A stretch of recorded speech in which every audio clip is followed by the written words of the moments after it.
Yo, what's up guys, KDuser2 here, and today in this video I'm going to be going over all the best tools in the game.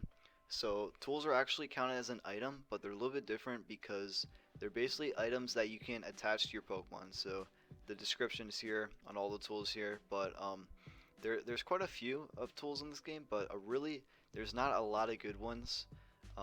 There's just a lot of like commonly played ones. Honestly, a lot of decks don't even use tools, so they're not even that necessary.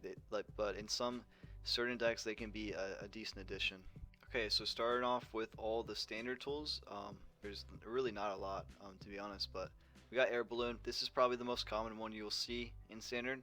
It's basically like a float stone, but it only works for 2 retreat costs. So the retreat cost for Pokemon that have less than 2 is free. So I mean, a lot of these tools are have to do with retreat cost and stuff like that, health damage, a lot of the same stuff. Big Charm, pretty universal card. It can be attached to anything, and it gets 30 HP. So it doesn't matter if it's V, basic, whatever. 30 plus 30 HP. Buff padding, plus 50 HP, but this is only for Pokemon that have a retreat cost of 4. So it works in certain decks like Dreadnought and stuff. We got Cape of Toughness, so this is actually another 8 plus HP, plus 50 HP, but there's a few exceptions, that being non-GX Pokemon and non-evolution Pokemon, so only basic. So if you're playing like a V or something, then this would be a really good addition. We got Lucky Egg, another really useful card. This is when your Pokemon is knocked out from damage. Then you can draw until you have 7 cards. So if they don't have like a tool scrap or anything, then you'll be looking really good if you're playing like a low HP like 1 prize card deck, where you get like knocked out a lot of the time. So this would be a good addition.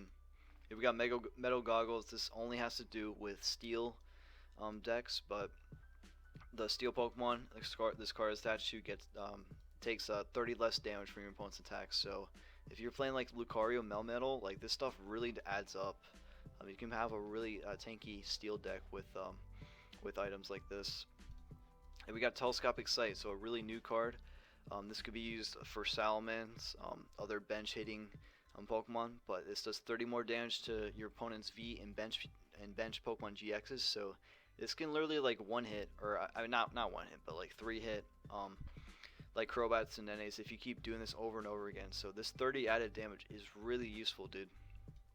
Then we got U-Turn Bird, so the U-Turn board, so the last item in standard. So this is kind of like the Air Balloon. Again, it's a retreating tool, but this only does 1. But there's an upside. If it's discarded from play, it goes back in your hand, so it won't go to the discard. You can keep using this over and over again, but the downside is that it is only for 1 retreat cost. So that's all the tools from standard. Let's move on to expanded. Okay, onto the expanded tools. First off, we got Bursting Balloon. This does, if your opponent hits you, then you put 6 damage counters on your attacking Pokemon. Damage or knocked out. The downside is that it gets discarded at the end of your opponent's turn if they don't end up attacking you or something like that. So, then we got Choice Band.